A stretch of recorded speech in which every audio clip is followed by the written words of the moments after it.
This is the tale of two motorcycles that changed people's perception about motorcycles here in India. Two bikes that help people understand that a motorcycle is more than just a mere mode of transport. Two motorcycles who laughed at convention and chose to follow their own path by making the masses experience the sporty performance, the sheer thrill, and the pure intensity that a motorcycle delivers. Now, this is the ultimate comparo that you guys kept requesting for. Bajaj Pulsar 200 NS BS6 versus the TVS Apache RTR 200 4V BS6. Welcome to Dino's Vault, and today we compare two rivals who have been battling it out for supremacy all along, and today one shall reign supreme at the end of this comparo. Let's start with the design. The 200 NS came with a stunning, powerful and sporty design when first launched back in 2012. Now ever since, the design silhouette has remained the same. It's only been getting paint scheme and body graphic updates. So now in 2020, it kind of feels a little coming of age, though it still looks quite hot in the red and yellow color options. The RTR 200 on the other hand was launched later and was based on the stunning Draken concept, and now with the BS6 update, it also gets some more design tweaks. Now I know looks are purely subjective, so it all boils down to which design attracts you the most. For me, this new BS6 RTR 200 gets a more radical and futuristic design, and the black color with red graphics looks really modern and contemporary, underscoring the technological brilliance that lurks underneath. Also, the all-digital speedo console on the RTR 200 is far more comprehensive and beautiful than the part digital, part analog speedo console that the 200 NS gets. The readouts on the RTR 200 are packed with information and technology like recording the top speed achieved, the average speed, 0 to 60 timing, lap timer, gear position indicator, a clock, etc. While on the 200 NS, we don't even get a gear position indicator. I really wish Bajaj update the speedo console on the 200 NS with a color TFT console just to raise the bar of expectation in this segment. Then we have a host of features on the RTR 200 BS6 courtesy of the Smart X Connect app, which provides for full race telemetry statistics for the rider to analyze his ride and correct himself in various aspects such that he can extract maximum performance from his mean machine. This includes details like measuring the rider's lean angle using the gyroscopic sensor on the phone, the G-force experienced while braking really hard, the gear shift pattern, and a whole lot more.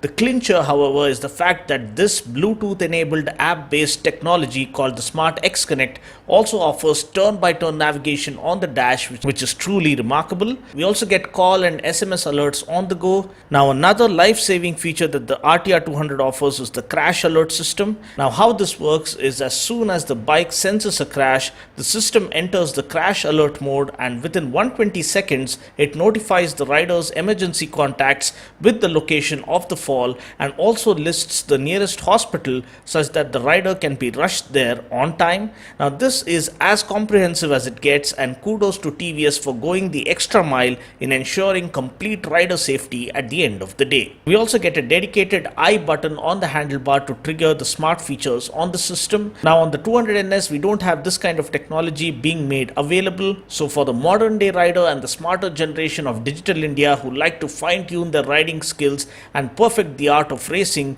TVS have instilled all of their 38 years of racing pedigree and expertise into the RTR 200 4V BS6, which allows the RTR to take a significant lead in this comparo in terms of technology. Next, looking at the equipment on board, both the bikes come truly well equipped to deliver sporty performance and thrilling riding experience.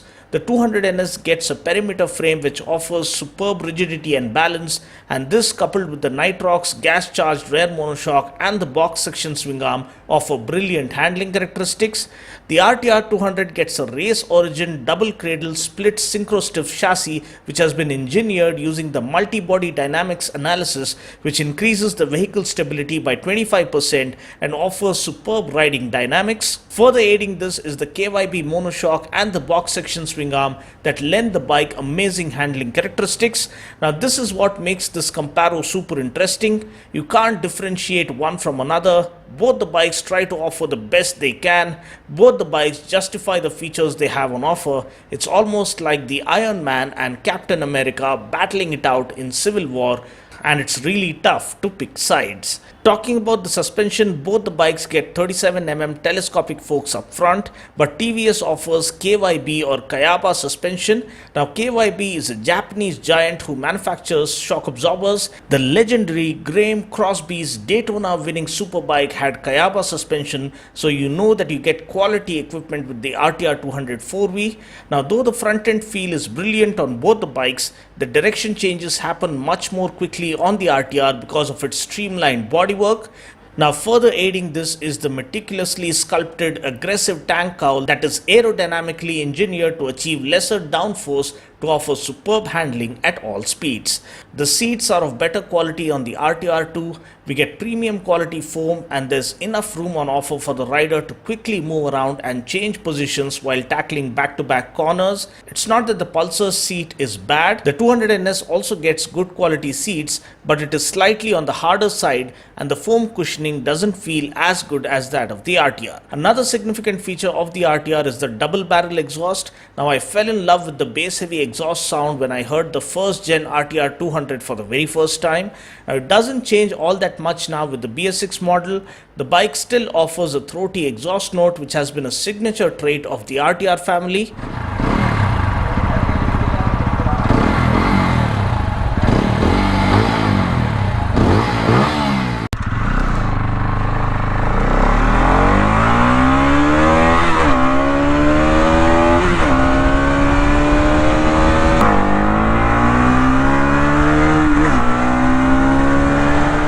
Now here the competition is stiff. The 200NS gets an underbelly exhaust which enhances the mass centralization concept, but surprisingly it sounds amazing after the BS6 update, so much so that it is even better than the BS4 model.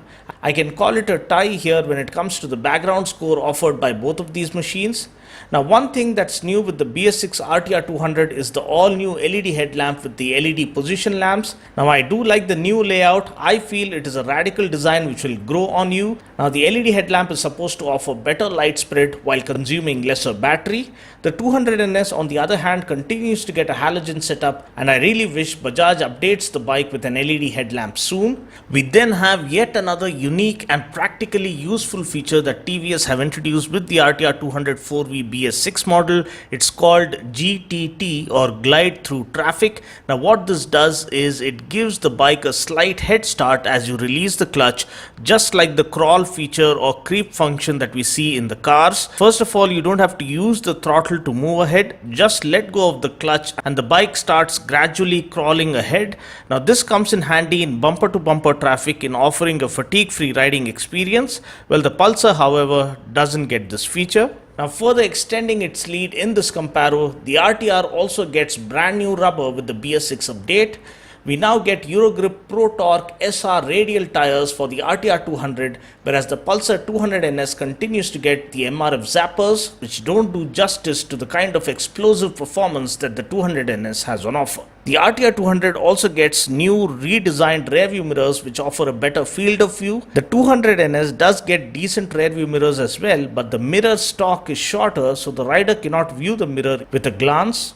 Now talking about the technology, the RTR also offers a wave bite key which is programmed specifically such that your bike cannot be stolen using a duplicate key. Now the Pulsar doesn't offer such a feature. Now talking about the brakes, this is where the 200NS hits back by offering a massive 300mm pedal disc up front. The RTR 200 also offers pedal discs at both ends, but we get a 270mm front disc on the RTR, but the RTR does get a larger 240mm rear disc as opposed to the 230mm unit on the 200NS. Now here the RTR again scores ahead of the Pulsar because the RTR 200 offers dual channel ABS as standard with RLP or rear wheel lift off protection. The Pulsar 200NS on the other hand offers only single channel ABS, so the ABS is operational only on the front wheel for the Pulsar, whereas for the RTR it is operational both on the front as well as the rear wheel. This means for the Pulsar the rear wheel can still lock up under harsh braking scenarios, whereas we have more safety being offered with the RTR 200 with the dual channel ABS on board. Another standout feature that makes the RTR 200 a complete paisa vasool bike is that it's the only bike in the 200cc class to offer a slipper clutch. Now, slipper clutch acts as a back torque limiting system that prevents the rear wheel from locking or hopping while doing faster downshifts. It also provides for a lighter clutch pull.